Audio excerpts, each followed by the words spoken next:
Bismillahirrahmanirrahim.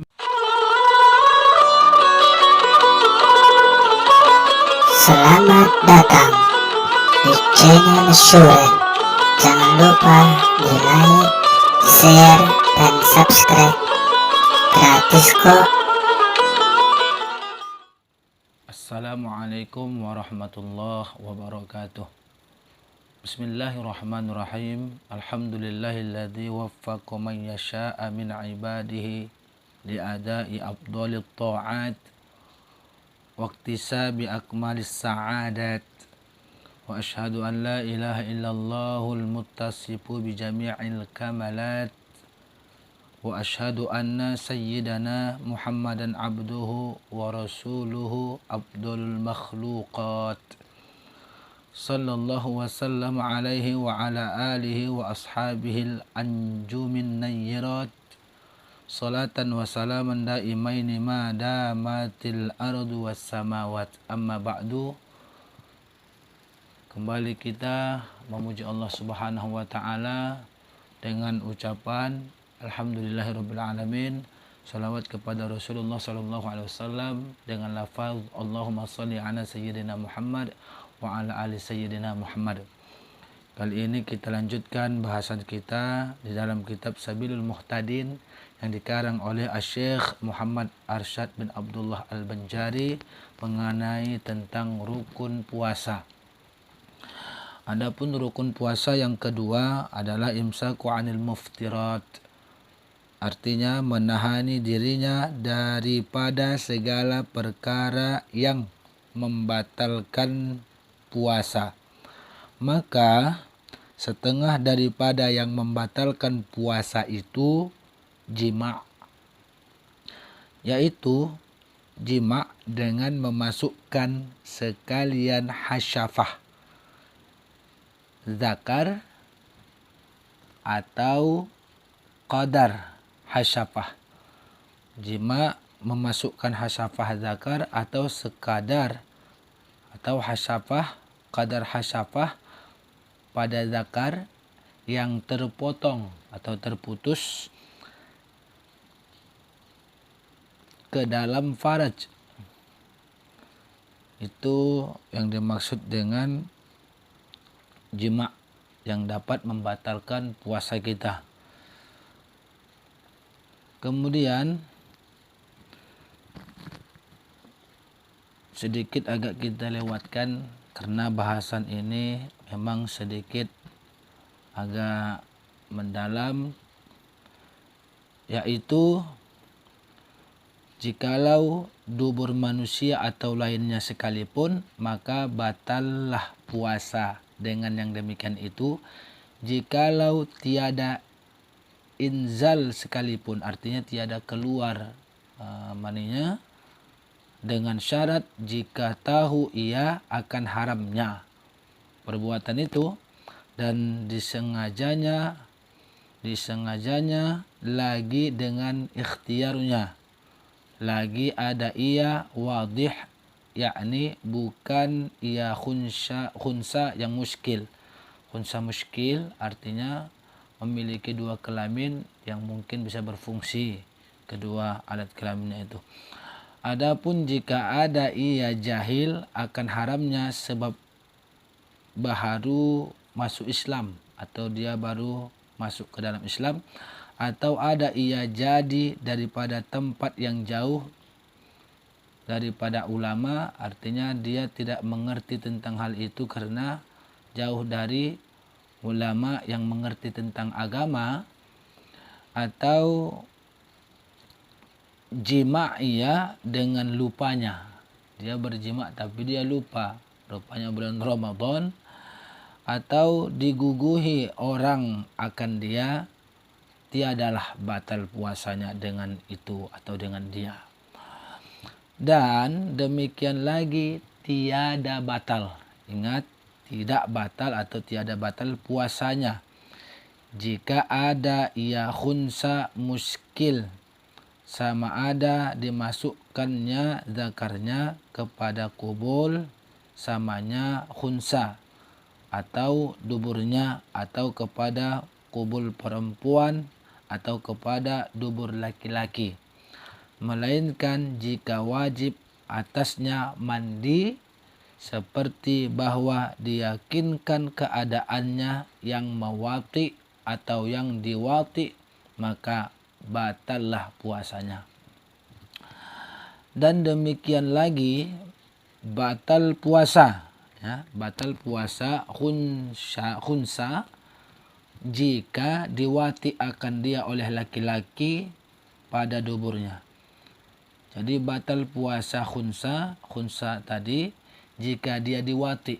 Kalau dia diwati khunsa tadi atau disetubuhi oleh laki-laki yang menyetubuhinya pada duburnya dari belakang, ya, jadi maka batallah puasanya.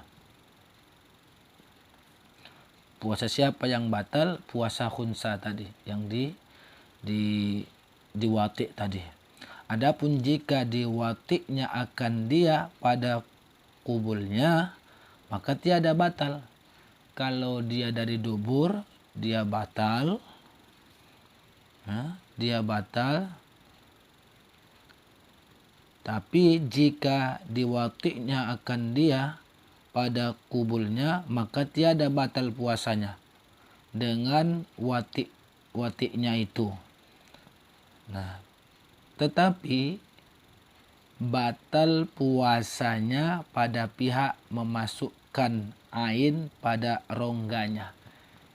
Nah, jadi yang batal itu adalah bukan yang menyetubuhi melalui dari watiknya atau melalui dari duburnya tadi, tapi yang batal itu adalah yang dimasukkan karena masuknya zakar itu kepada rongga, ya, kepada rongga, sehingga dia karena masuknya sesuatu ke rongga di dalam pada tubuhnya itu, atau bisa dikatakan duburnya, maka batallah puasanya.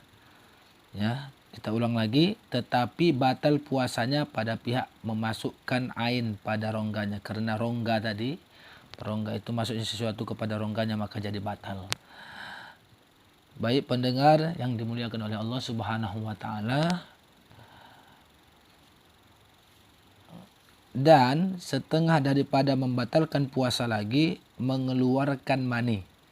Tadi jima yang kedua yang dapat membatalkan puasa itu adalah mengeluarkan mani dengan lainnya daripada jima, seperti dikeluarkannya dengan tangannya. Dengan tangannya dikeluarkan maninya, maka batal puasanya. Atau dengan tangan istri, walaupun bukan dengan tangannya, tapi dengan tangan istrinya. Atau gundiknya, maka batallah dengan dia puasa orang yang wadih. Dan demikian lagi batal puasa khunsa. Yang batal puasa khunsa ini, ya, jika keluar mani itu daripada dua farajnya. Jadi khunsa itu batal puasanya kalau jika keluar mani itu daripada dua farajnya. Makanya tadi khunsa itu berfungsi dua alat kelaminnya. Nah, jika keluar tadi mani dari keduanya, maka barulah dia batal.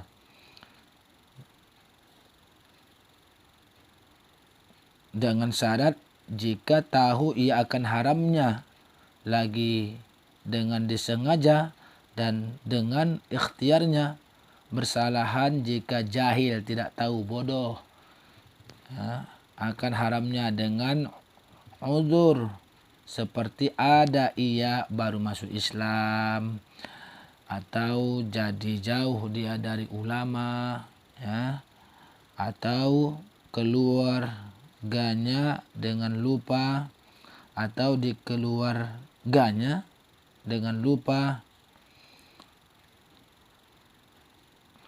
atau diguguhi ia orang yang akan dia ya, atau digagahi atau digugahi orang akan dia, maka tiadalah batal puasanya dengan dia.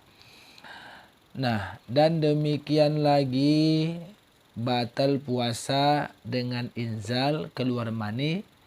Nah, inzal itu keluar mani sebab bersentuh, ya, bersentuh dengan syahwat, bersentuhan, keluar maninya. Nah, itu batal puasanya. Atau berciuman, begitu ciuman keluar inzal atau keluar mani, batal puasanya. Atau berpelukan, dia batal. Mungkin ini yang bangsa tegangan tinggi, ya. Dengan perempuan dia berpeluk atas sama istrinya, keluar mani di bulan puasa. Dengan tiada berlapik. Nah, jadi dengan tiada berlapik, maka yang seperti itu batal puasanya. Jadi batal puasa dengan inzal sebab bersentuhan atau berciuman atau berpeluk dengan perempuan dengan tiada lapik, tak ada alasnya.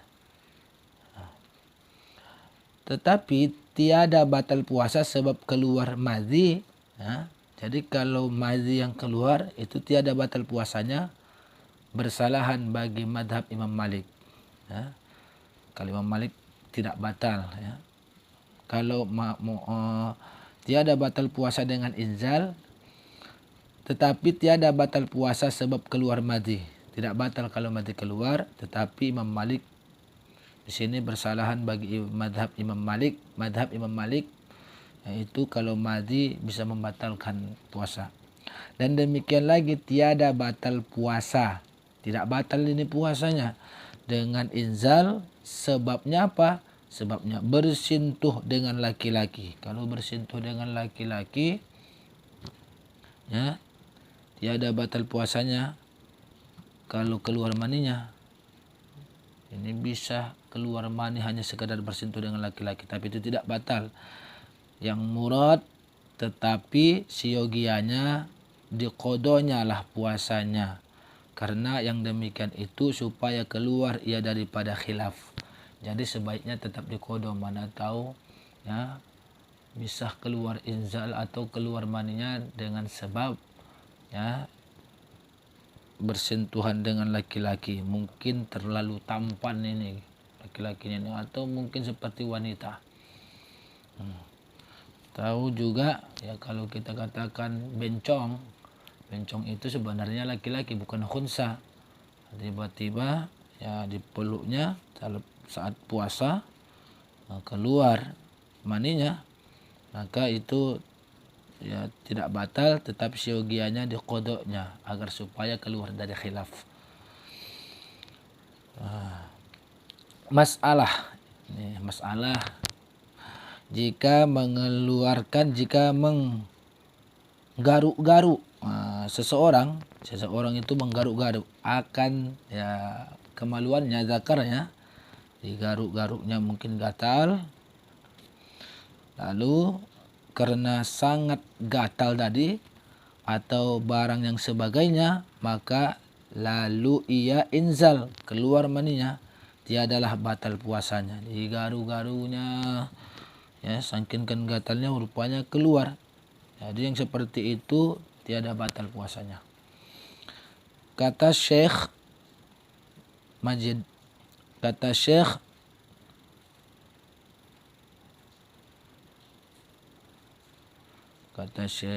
ya, ini kata Syekh Majjad,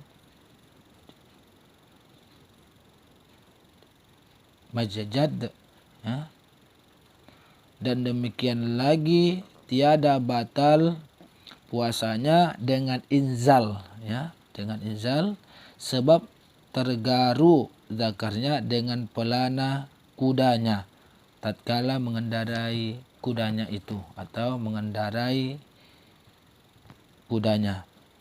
Jadi kalau saat dia naik kuda rupanya tergesek-gesek, ya, sambil gatal ya, kemaluannya tiba-tiba inzal, maka yang seperti itu ya, tidak batal puasanya. Nah, karena dia sebab tergaru zakarnya. Nah, masalah jika gatal zakar seseorang, ini gatal zakar seseorang dan diketahui apabila digaruknya ya gatal, setelah itu digaruknya akan dia niscaya dia inzal, lalu inzal dia, maka digaruknya akan dia lalu inzal, maka ditilik dulu, dilihat, diteliti, jika tiada dapat ia menahani dirinya daripada menggaruk-garuknya, tak tahan lagi, saking tak tahannya digaruk-garuknya ini ya, lalu inzal terjadi, maka hal itu tiada batal. Tiada batal. Jadi kita ulang lagi masalah jika gatal zakar seseorang dan diketahuinya apabila digaruknya akan dia niscaya inzal. Jadi kalau digaruknya ini akan terjadi inzal, maka digaruknya juga begitu apa tetap digaruknya akan dia lalu inzal betul, maka ditilik, jika tiada dapat ia menahannya, kalau memang tak dapat ditahannya dirinya daripada menggaruk dia, tiadalah batal ya, tiada batal puasanya.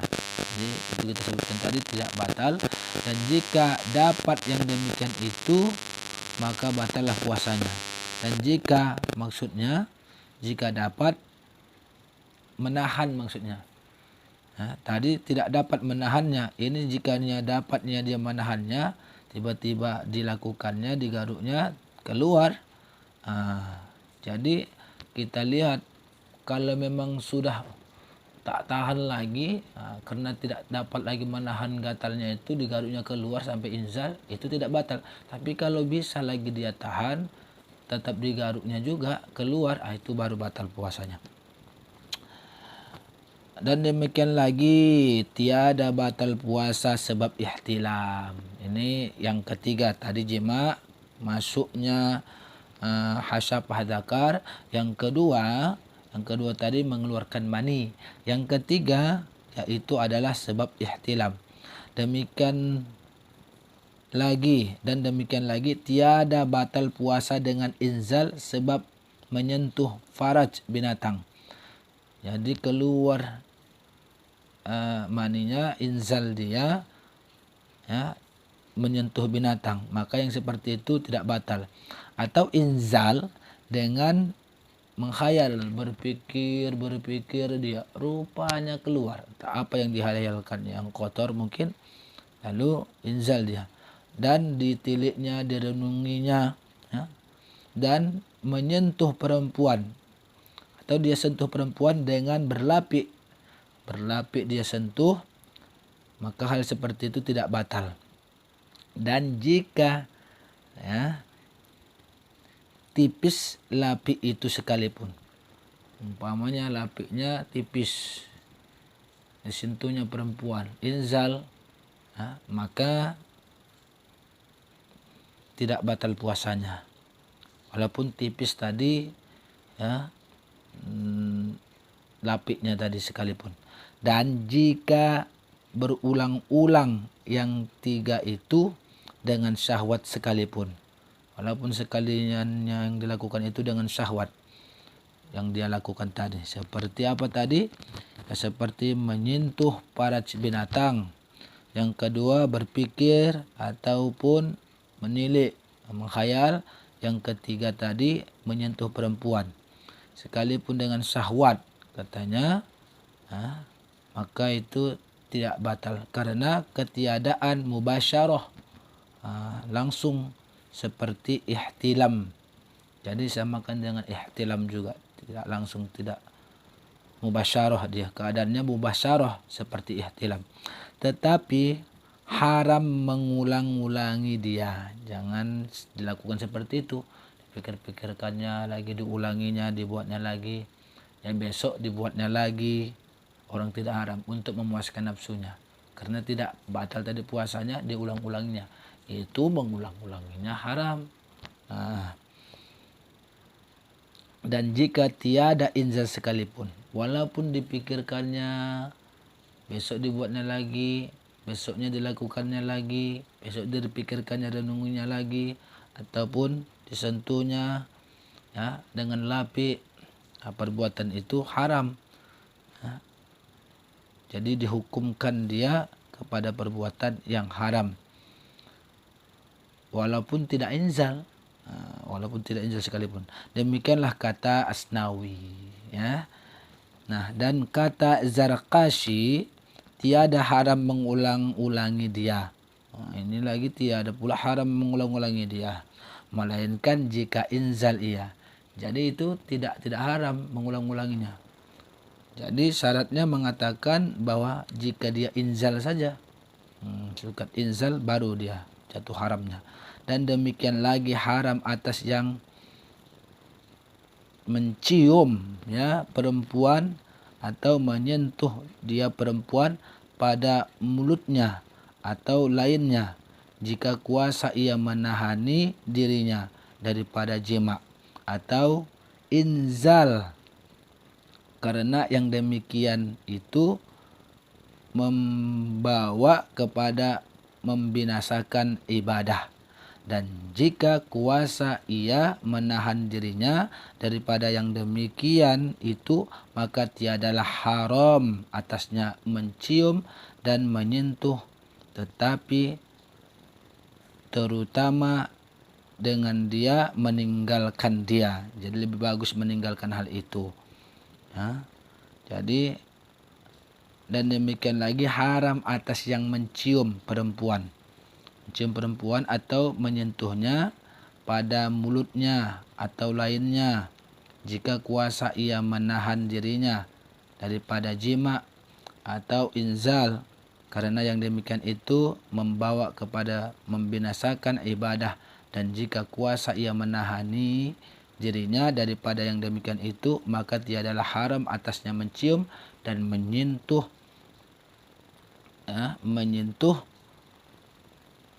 mencium dan menyentuh dia, tetapi terutama dengan dia meninggalkan dia. Ya, lebih baik meninggalkan hal itu.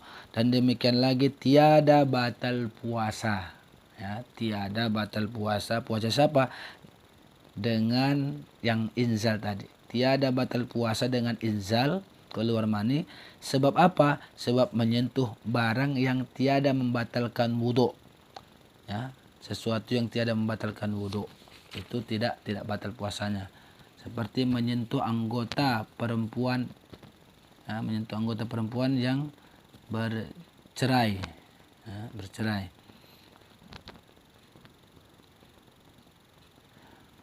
Nah, pendengar yang dirahmati oleh Allah, ini saja mungkin paparan yang kita sampaikan. Mudah-mudahan nanti insya-Allah akan kita lanjutkan kembali untuk menambah khazanah keilmuan kita tentang fikih shaum, tentang fikih puasa yang kita bacakan dari kitab Sabilul Muhtadin. Wallahu a'lam. Assalamualaikum warahmatullahi wabarakatuh.